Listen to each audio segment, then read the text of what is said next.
Welcome everyone. Thank you very much for joining us for our second webinar in this series. I know that some of you were able to join us last week when we were discussing strengths, and today we are going to be focusing on emotional intelligence. We're actually going to be wrapping up this series next week. We have a final session on resilience, so we hope that you're going to be able to join us for that as well. And as Kirsty mentioned last time, the purpose of this webinar series is really to build on the free resources that we put out there on the Coaching Direct website just shortly after the COVID lockdown. And we know that this is a really difficult time for everyone. And so what we're hoping with these webinars is that they're helpful just in helping people to move forward through this tough time. So before we go any further, in case you weren't able to join us last week, I just want to introduce the team from Coaching Direct that we have in our session today. So my name is Lorna Lothian. I'm an associate with Coaching Direct. And we also have Kirsty McWilliam. Kirsty, do you want to just say hi? Hello. I'm sure many of you know Kirsty. She's the founder of Coaching Direct. And Kirsty's going to be leading us through the emotional intelligence session today. We also have Jenny Dixon. You want to wave, Jenny? Jenny is an associate with Coaching Direct. She's going to be managing the chat function in Zoom today. And we also have Kathy Thompson. Want to say hi, Kathy? Kathy will be just taking a look at the Q&A box today, any questions that you guys have and submit during our session today. So just a reminder that you can interact with us in the Zoom today, please do. You'll see the chat function at the bottom of your screen. And we would just ask you to participate in the session. We can't see you, so it would be great if we could start off and you could just say hi in the chat and let us know where you're joining from today. So while you're doing that, I'll just point out the Q&A function as well at the bottom of your screen. If you do have any questions as we're going through the webinar today, please just pop them into the Q&A box. Kathy will be taking a look at that, and hopefully at the end we'll have some time to answer your questions. If not, we'll certainly circle back around with you and answer any questions after the session. So Jenny, who do we have joining us for our session today? We've got lots of people. We've got Chris from Glasgow, Ian from Dunblane, Kelly is from Arbroath, so all, and Lincoln, Ed is from Lincoln, and some Shirley's in the Borders at the moment. Oh, and Jean's up in Orkney, which is lovely. So lots of different places. Oh goodness, we've got people from all over. Yeah. Oh, that's great. That's great. Welcome everyone. Thanks for taking the time to join us. So we're going to get started talking about emotional intelligence, and we thought we'd kick off with a couple of polls. So Kirsty, if you wouldn't mind pulling up the first poll. And what we'd like to ask the group on the call today is, what percentage of success in a job do you think is attributed to IQ? So you've got 4 options here on the screen. So if you could just pick one of those options. What percentage of success in a job do you think is attributed to IQ? You just make your choice and click submit. And Kirsty will be able to register your answer. Yep, so about 75% of us have voted just now, Lorna. So I'm just going to quickly end the poll. Right, that's the final one. Lovely. Okay. Okay. Second question, second poll, Kirsty, if you wouldn't mind pulling that up. Yes, I can do it this time. There we go. There we go.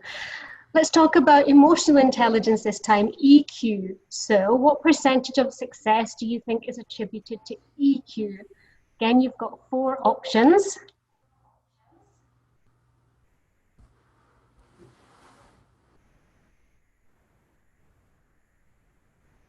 Okay, so we've still got a few left to vote. We're up about 70 just now % voted, Lorna. Okay. Yep, so that's about 75. Yep. All right. Okay. So end that poll. Okay, perfect. Thank you. And then we've just got a little final question we thought might be quite fun to throw in. Kirsty, if you wouldn't mind pulling our last question up here. Brilliant. That's it done. Okay, perfect. So what percentage of people do you think can identify their own emotions?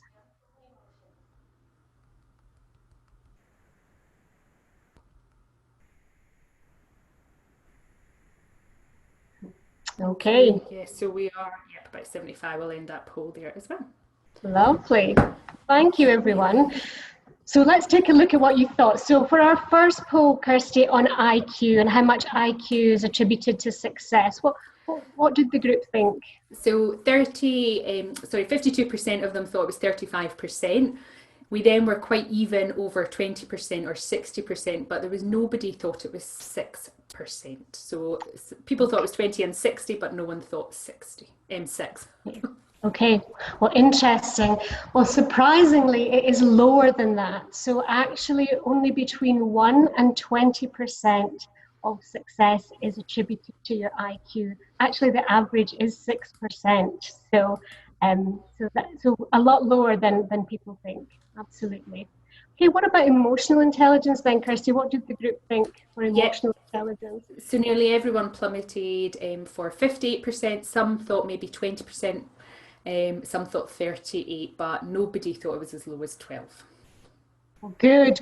Absolutely right. 58% is correct from research that emotional intelligence contributes to success. So you can see much higher than IQ. And then for our final question, Kirsty, what did the group think for? Yeah, this was much more even. So 42% thought it was 35%. Some of them thought it was up at 55%, and then it was split between the 10 and the 20, Lorna. Yeah, so is actually 35% of us can identify our emotions. Okay, good. Well, thank you for playing along with our polls. And I hope what you can see from that is how important emotional intelligence is. And the great thing is that emotional intelligence can be developed. It's not the same as personality, and it's different from IQ. So IQ being very static, actually you can develop your emotional intelligence, and you can do that through experience, you can do it through coaching, and you can do it through training. So I'm now going to hand you over to Kirsty, and Kirsty's going to talk to you about the model of emotional intelligence that we use in our coaching programs at Coaching Direct. And Kirsty's going to talk about the language around emotional intelligence, and we're going to focus in on 4 of the emotional intelligence subscales that we know are affected when people are experiencing stress and change, as we all are at the moment. And similar to last time, we want to make sure you've got some takeaways. So we're going to round off the session today with a summary of some top tips. Okay. Thank you, Lorna, and thank you everyone for taking part in the polls as well. I thought I would just start sharing with you initially why I actually got interested in emotional intelligence. For those who know me, my kind of previous career was as an accountant, and I certainly saw firsthand how sometimes it was not always the brightest person in the room that seemed to be the one that had the answers or was the most successful, and it really did intrigue me, and I was really curious to know what the difference was as well. So I think that's why when I started my coaching career 12 years ago, I got involved in emotional intelligence and really immersed myself in it, because it was the first time that I actually realised the difference between IQ and EQ as well. So just as Lorna said, I'm just going to quickly share with you the model that we use in Coaching Direct. This model, it's on the screen now, it's a 5-scale model. Self-perception, how you understand yourself, self-expression, how you constructively convey this, and then interpersonal is how you manage this, or how you manage both of them in other people. There are 2 further scales, which is decision making, so how well do you manage decisions when emotions are involved, and then we wrap this up with how you manage stress as well. So the overall model is about our emotional and social functioning, which is effectively our well-being. But it can be quite hard to actually be specific about what emotional intelligence actually is. What are the actual behaviours? So some workplaces that we've kind of worked with have, some chats that we've had from them is they've said actually the most difficult part of getting a bigger salary is actually asking for it. So if you look at the model, for us, this is emotional expression and actually assertiveness as well. Someone also said the ability to deliver bad news without causing a scene is really an art. The EQ goes to the heart of. And again, this is back to emotional expression, empathy, and also problem solving as well. The last one I was going to share with you is know not to fire off an email response when you're pretty hot over a topic is a key EI behaviour. So for us, this is emotional self-awareness and impulse control. Impulse control has quite a famous test. It's called the marshmallow test, and it's quite interesting. If anyone wants to know further, there's a lot on Google about that as well, or we can kind of direct you there. So as I was saying, these are all EI behaviours. The model on screen was created by a man called Reuven Bar-On. He was a research psychologist. It initially started with Mayer and Salovey in 1990. They coined the phrase emotional intelligence, and actually it was Daniel Goleman who popularised the phrase. I think a lot of people think he came up with it, but he didn't. He just popularised the phrase in 1995. However, Reuven Bar-On says although he was interested in the theory behind emotional intelligence, he was asking what did it matter if you could not measure it. So he set this tool that you're looking at, the model, he set to build a scientific model so that we could clearly name and then measure emotional intelligence. And the EQI model was born as well. So we actually attribute numbers to all of these 15 subscales as well. We use it in a report format to help clients raise their awareness of EI, but we also look to set actions to make change. So we talk about awareness, knowing where your emotional intelligence is, plus action is what will bring about change as well. And Reuven Bar-On's model really supports that. So today I'm really hoping to show you the full model, but so that we can give you a language of emotional intelligence. We hope to support your own awareness of UDI, but also to look at kind of what actions you and your team might start to take, especially now, to create a more positive EI change as well. So although there are 15 subscales and they're all is equally important and we perform in each one very, very differently, we are going to focus on only 4 of them today. So actually the best way before we do that to understand emotional intelligence is to start to think about your own emotional intelligence as well. So Jenny's going to open the chat box, so the chat box open, but Jenny's going to be on it. And I want you to think about, out of the 15 there, what do you think would be your lowest subscale right now? Now, emotional intelligence is situational, so it could well be that this has changed during lockdown. But just think about, hopefully you can see the 15 there. Which one jumps out at you as the one that might be lowest just now? So Kathy is with us as well, so doing the Q&A. But Kathy, what's your lowest subscale at the moment? Oh, well, at the moment, and usually always, Kirsty, my lowest is decision making. So my interpersonal composite would be very high, particularly my interpersonal relationships with others and my empathy levels. My problem solving would be particularly low. So I guess I can balance this whenever I leverage the relationships that I have to help me to solve a problem, just making sure that I don't get overly influenced by others in solving my problems for me. Brilliant. Absolutely. I think especially just now when we're a bit out of control, problem solving is tough. Jenny, what is anyone sharing with us their lowest or what they're guessing is their lowest? No, we haven't got anything yet. Okay. But I suppose from my experience from doing the model, my self-regard was a bit lower. Yeah. The last time I did it. Fran's just come in saying that stress management for her is on the kind of lower side. But that could be, I don't know if it's the timing or where we're at. Absolutely. So now it's about thinking what is your highest subscale. So actually sometimes it's much easier for us to jump up to the other end. There's a lot of people saying assertiveness now. Okay. Oh, brilliant. Absolutely. Yep. Especially when we're in a new digital environment as well. You're not having that face-to-face.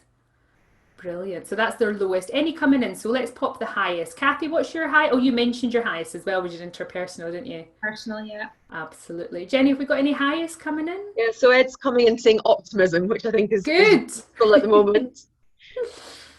Brilliant. Good. And I think absolutely, we're going to talk about optimism in a second as well. I think, they are all kind of equally important, but let's focus on 4 that I think are really important during this key time as well. So thanks for that, Jenny. So we're going to look at self-regard. We're going to look at optimism. Maybe Ed can help us out there. We're going to look at stress tolerance, but we're also going to look at empathy today as well. So as I said, we're going to kick off. We're going to go through the 4 of them as well, but please do remember that emotional intelligence is situational. For example, if it was impulse control, think about how perhaps your impulse control is much better at work than, say, with your family just now. I certainly know that is one that's very situational for me as well, having 2 children as well. So let's kick off. We've got 4 to get through as well.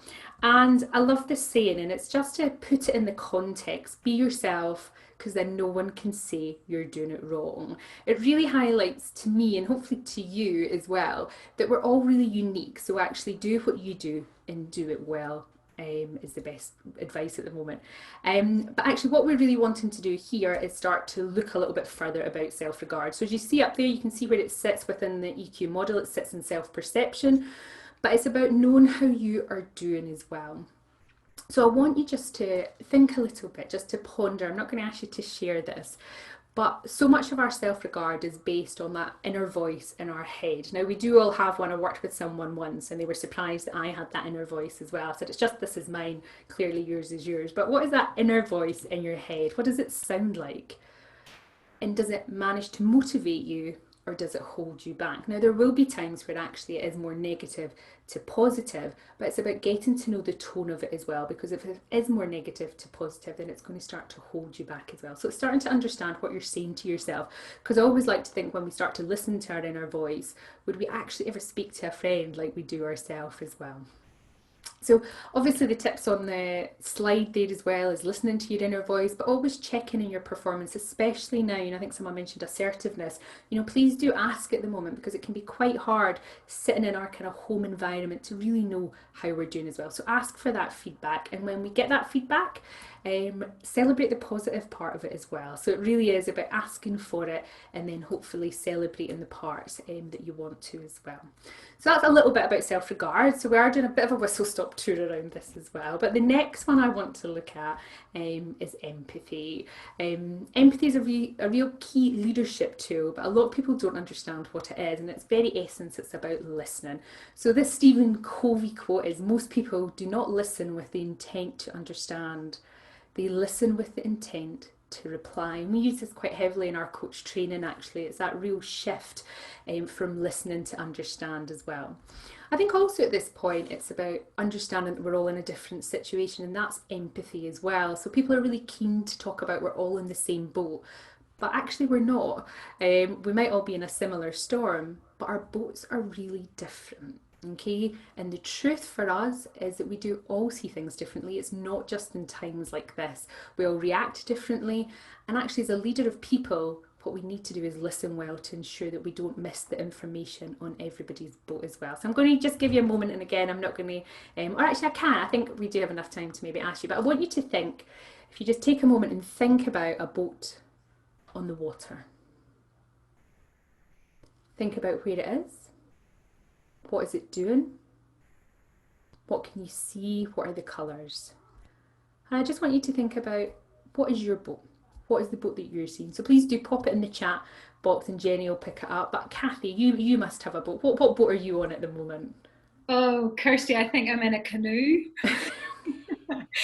So I think before lockdown my boat might have been a sailboat, but I think it's more of a canoe. Okay. And I think I'm paddling it myself. I've been my own for 3 months in the flat, so yeah, it's a canoe. Okay, so you're in a canoe, but it was a sailboat that you started with. I love it. We'll get you back to that sailboat. We'll upgrade it to a yacht soon, actually, Kathy. I'm sure we will. Yeah. Brilliant. Jenny, is there any chat, anyone else talking about their boats? Yeah, so Ian's saying it's a speedboat. Oh, lovely.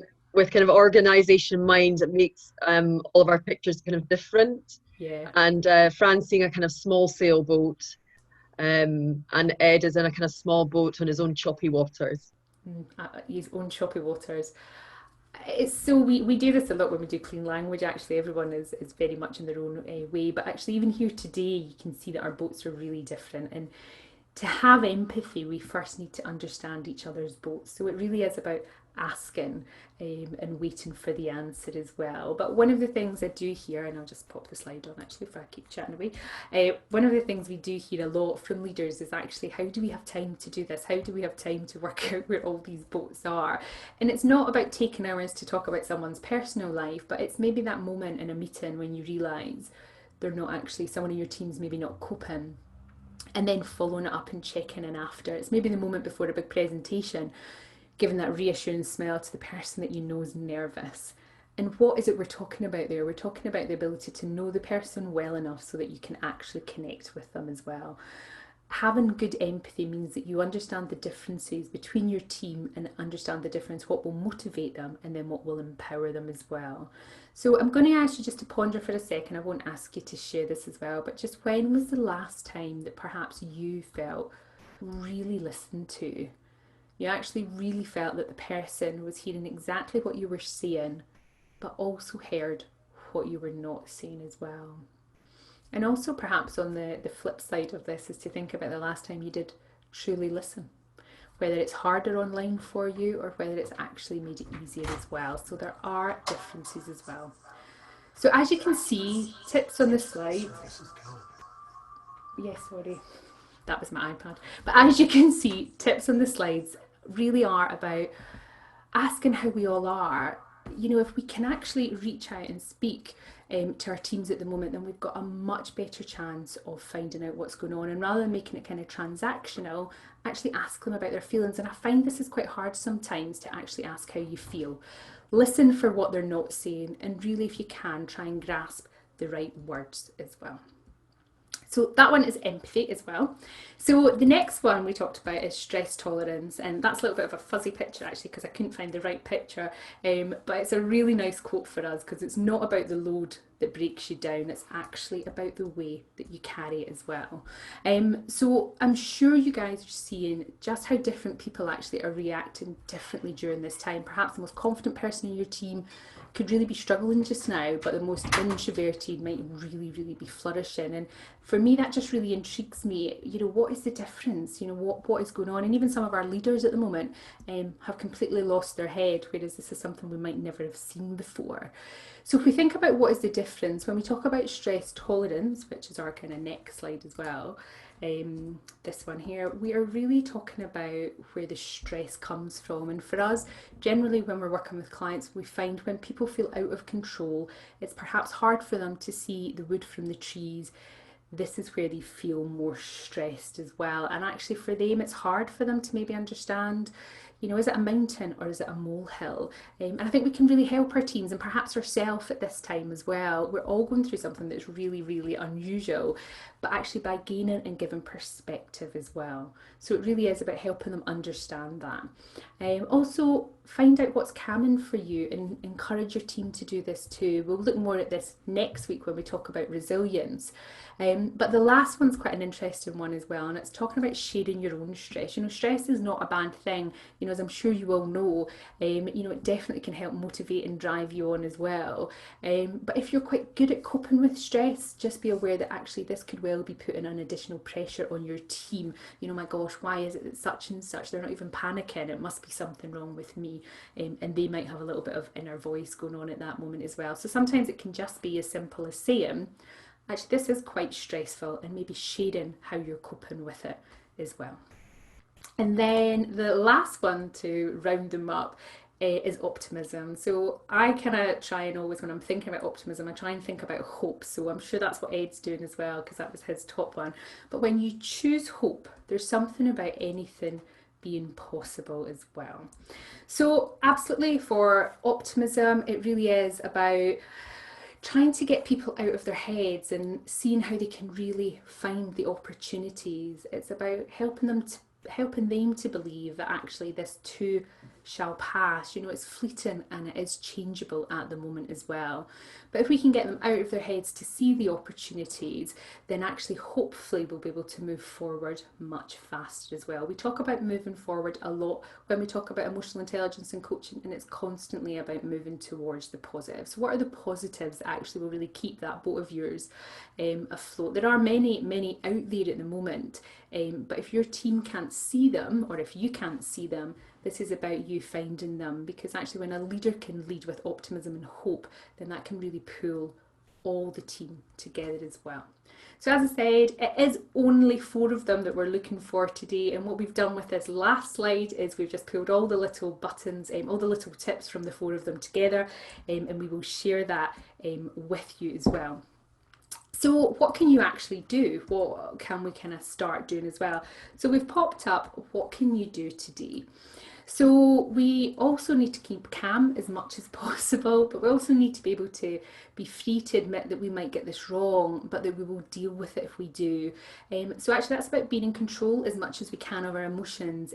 We didn't get much time today to look at emotional self-awareness, so please, if that's something you struggle with, and that's about the ability to name your emotion and understand where it came from, please do some work on this as well. But we can also check in on what's going on with our own self-regard. What is that voice talking about? Is there any work needing done? But also checking your teams. Perhaps someone's confidence has maybe changed during this time, so maybe it's time to ask them. Think about that listening. Listening really is, it's a huge tool in coaching, and it's a really huge tool for empathy and leadership as well. Accept what we can and what we can't control at the moment, and actually what we only can really control just now is our reaction. So focus on controlling that as well. And as much as you all can, and as much as we all can as well, find the positives, find the hopes as well. And again, I think one of the things we're definitely seeing as a theme throughout the leaders we're working with is actually they're spending so much time focusing on other people that they're not spending much time focusing on themselves. So we really hope next week with the resilience one, actually that will give you some tips and tricks to really make sure that you're coping okay as well. So what I would kind of ask you to start doing is just to start playing about with your emotional intelligence, changing something really small, like maybe following up on a feeling that you've had about a colleague, maybe even be nervous, and see if it works. And if it does, keep doing it, keep listening to that feeling you had. And if it's not, then try something else. I think if you really can turn up your listening, that will really help you to start identify these opportunities. And again, I think one of the things we always want to do as leaders is to jump in with the solutions, but there's something about holding back at this moment as well. So one of the things that we were kind of finishing off with is we thought perhaps you would want to ask us about something. We have quite a lot of case studies around the kind of return on investment, and because you can measure this report, you can see where your EI started to say it's self-regard, and then 6 months later you can actually retest it as well. So we get some really nice stats, which really plays back to my accountancy career as well. But we have some case studies on ROI as well, and we have some information about development programs as well. Jenny, no, it wasn't Kathy, it was today, wasn't it? Kathy, have we had any questions that need answered while we're all here today? No questions. Well, Chris sent a question at the start just to ask how much is attributable to hard work. So genius is 99% perspiration and 1% inspiration. Absolutely. Do you know, working on your emotional intelligence can be really hard, but if you think back to what Lorna was saying at the beginning, I think the exciting thing about your emotional intelligence is it can be developed. So our emotional intelligence, so your IQ is kind of static at about 17, and your personalities, your EQ can keep developing and developing. As long as there's awareness and then action, then actually it will keep developing as well. You'll get that change you're looking for. And it's interesting that they don't have the actual, they can't actually in the research decide why this happens, but around about 70 our EI starts tailing off, and we're not 100% sure why this is. We actually think people might just get to the point, and if you think about maybe some of your older relatives, we're thinking actually I'm not that fussed about offending X, Y or Z any longer as well. So we've got all this opportunity up until about 75, and then it does actually start tailing off at that point, or it can as well. So if there's any questions, pop them in the Q&A. Please do and get in touch with us as well. We do have another poll, so let's see if this week I can actually manage to do it at the end. So I'm just going to launch the poll, and it's just what would you like to know more about? Would you like some more webinars as well? So that's coming up there today. But first of all, I would just like to thank Lorna for introducing us today, Lorna, and providing all those fantastic stats. I do love a little stat. Kathy and Jenny for helping in the Q&A in the chat as well. And really just to let you know that we're here if you've got any questions around this as well. We do have some blogs on our websites. If you go back to the resources that we put on earlier, there's some blogs and some articles about emotional intelligence if you want to know any more. After this, we will send out the recording. We will also send out the slides so that you've got the top tips there. We also have some top tips for self-regard, because it is one of the real recurring themes we find in leaders and throughout teams. So we have some top tips just for self-regard, and what we'll do is we will pop them on the newsletter to you as well. But that is us just at past. If anyone has any questions, do please fire them in the Q&A or in the chat. But if not, we will hopefully see you all next week when we will be finishing up, and Kathy, who is our resident expert in resilience, will be taking us through the 4 pillars of resilience as well. So thank you again for joining today, and we hope you've managed to take away some ponder points and some things to play about with. Thank you.